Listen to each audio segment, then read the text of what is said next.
Property डीलरों के लिए गरीब दलित का मकान ढहाने पर तुला मोहनलालगंज तहसील प्रशासन।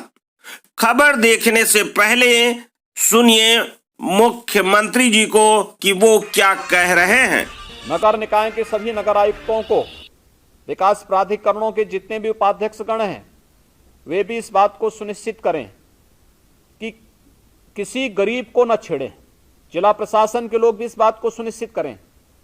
मैं देखता हूं गरीब की झोपड़ी उजाड़ते हैं आप। गरीब की झोपड़ी पे आपका बुलडोजर नहीं चलना चाहिए। आपकी कार्रवाई पेशेवर अपराधियों के खिलाफ होनी चाहिए और माफियाओं के खिलाफ होनी चाहिए, गरीब के खिलाफ नहीं।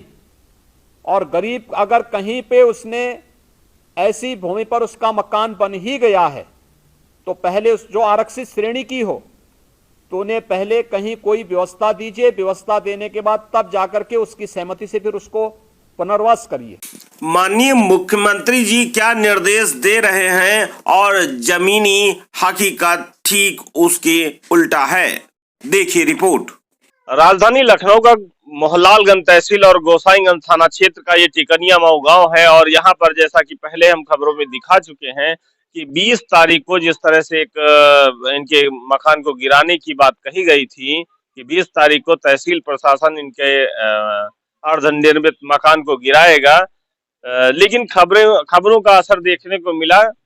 जो गलत तरीके से इनको नोटिस दी गई थी उसके आधार पर फिलहाल 20 तारीख को नहीं गिराया गया, लेकिन एक गोपनीय सूत्रों से ज्ञात हुआ है कि करीब 23 तारीख को शायद पुनः तहसील प्रशासन इन पर कार्रवाई करेगा। आपको जानकारी के लिए बता दें कि ये मकान जो है वो करीब 40-45 वर्ष पुराना है और ये पहले कच्चा बना हुआ था, इसके बाद ये गिर गया और इसके बाद में फिर से इसका किसी तरह से ये अपना उसका निर्माण करवा रहे हैं। और आप देख सकते हैं कि वो अभी थोड़ी थोड़ी दीवारें इस पे खड़ी हैं, अभी इसमें सही छत भी नहीं पड़ पाई है, सही से ये निर्माण नहीं करा पाए क्योंकि इनका आर्थिक स्थिति बहुत ही कमजोर है। हम इनसे अभी पूरी बात जानते हैं। एक बात और बताना चाहेंगे कि पहले इस प्रकरण के संबंध में इनको कोई जानकारी नहीं थी। गोपनीय ढंग से इनके खिलाफ आदेश पारित हुआ।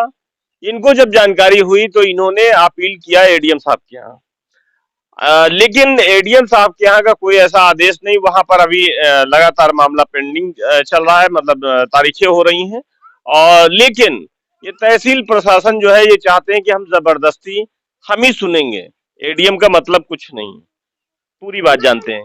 परिचय दीजिए अपना, नाम बताइए। संतोष। अच्छा, ये बताइए जब तहसील में आपका मुकदमा चल रहा था क्या आपको जानकारी हुई थी? नहीं, हमको नहीं हुई थी। कई सारे आदेश जो ये बार बार सब कुछ हुआ, नोटिस कभी कुछ भी कहीं नहीं मिला, खाली इकट्ठा लेके आए थे कोर्ट का आदेश, यहीं पे नोटिस बनाए, यहीं पे हमको दिया गया अभी था। पता चला। हाँ, अभी 3 महीना हो गया। नोटिस 3 महीना पहले फिर आप उसमें अपील में गए? अपील में गए, अपील 3 महीना। की तारीख पेशी क्या है? अब की पेशी नहीं पड़ी, अब की वहाँ गए थे लखनऊ वाली वहाँ। हाँ, लखनऊ में कब है पेशी?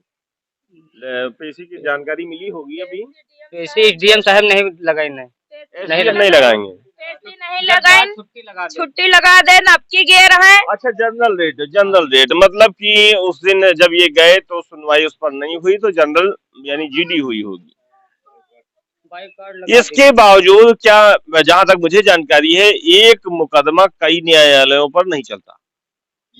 किसी भी एक मसले पर सुनवाई एक न्यायालय पर होती है, लेकिन ये मोहनलालगंज एसडीएम साहब हैं, इनके जो कार्य है, इनके हस्ताक्षर से जो नोटिस जारी हुई है वो भी फिलहाल मुहर नहीं है। तो उस दिन तो मना भी किया था एसडीएम साहब ने कि नहीं, मुझे इस प्रकरण के बारे में जानकारी ही नहीं, ये भी कह चुके हैं, जबकि एक नोटिस भी आई है। तो एक तरफ तहसील प्रशासन द्वारा ये भी कहा जाता है कि मुझे जानकारी नहीं है, दूसरी तरफ नोटिस भी देखने को मिलती है। फिलहाल नोटिस अपूर्ण थी। अभी जो जानकारी के लिए आया है कि 23 तारीख को ये गिराया जाएगा। अब दूसरी तरफ एक बात ये भी है कि जब उस मसले का एक अपील की गई है, अपील में मामला चल रहा है, तो उसको जबरदस्ती एसडीएम साहब सुन रहे हैं। अब अभी और कोई अधिकारी आया इसके बारे में और कोई बातचीत हुई? अभी और 20 तारीख के बाद अभी कोई नहीं आया। 20 तारीख को खाली हम लोग बैठे थे यहाँ, रास्ता देख रहे थे। सुबह से 10 बजे से बैठ गए, हमारे सारे संगठन के आदमी थे, सब किसान यूनियन। 5 बजे 6 बजे तक हम लोग बैठे रहे कि अब आएंगे, अब कोई नहीं आया।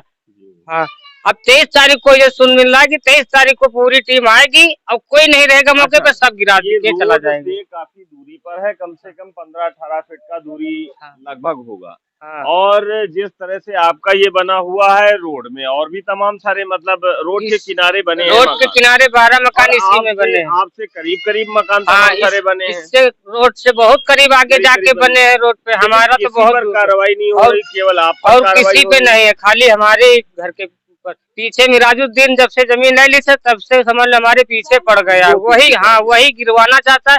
वही कहता है कि मोहनलालगंज पूरा खरीद चुके हैं, पूरा थाना खरीद चुके हैं, तुम कहीं जाओ तुम्हारी नहीं सुनी जाएगी।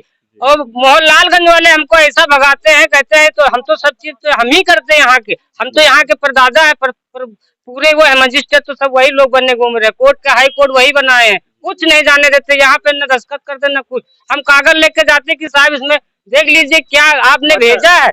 अच्छा, ये एडीएम साहब के यहाँ से आपको जैसे बता रहे थे, आपसे कहा गया कि नहीं, जब हमारे यहाँ सुनवाई चल रही है तो उसमें कोई कार्रवाई नहीं होगी, लेकिन एसडीएम साहब तो कार्रवाई पर जुटे हैं कि हम कार्रवाई करेंगे। वो बता रहे हैं कि यहाँ तुम्हारी नहीं सुनेगी, तुम जाइए, तुम अपने घर गिराइए, अपने हाथ तोड़िए। हमने कहा साहब हम कैसे तोड़े, हमको एको सरकारी नोटिस भी नहीं मिली आज तक कुछ। आपने सीधे हमको खाली कोर्ट का आदेश दिखा दिया, फिर यही नोटिस बनाई गई नेकपाल द्वारा, सबको यही पे तहसीलदार हाथ से लिख के बनाई गई। ये हमारे पास अभी है, यही बनाई गई थी हाथ से। और हमें बहुत यहाँ पे धमकाया गया कि नहीं तोड़ के आओगे तो मोहनलालगंज आओगे बंद कर देंगे। हम मियाँ बीवी दोनों लोग गए वहाँ पे, दोनों लोग को बंद कर रहे थे। फिर कोई तरह हाथ पैर जोड़े तो कहीं जाओ, अच्छा गिरा दो जाके, फिर आए हम यहाँ पे घर पे। विपक्षी पार्टी के द्वारा, जिनको प्रॉपर्टी डीलर जो हैं, उनके द्वारा इस मामले में एक हाई कोर्ट में भी मामला डाला गया, और उसमें जो डिसीजन है वो ये लिखा हुआ है कि ये दोनों पक्ष, मतलब तहसील प्रशासन और ये अपना पक्ष जो है, एक कोई धारा है उसके अंतर्गत वो अपना वहाँ पक्ष रखें। अब चूंकि जब अपील चल रही है एडीएम साहब को, यहाँ पे बना के साहब दे गए थे हमको। ये देखिए, आप ये देखिए, ये हाथ से लिखा हुआ पत्र है, ये मतलब यहाँ आओ और तुरंत नोटिस बनाओ और इनको दे दो।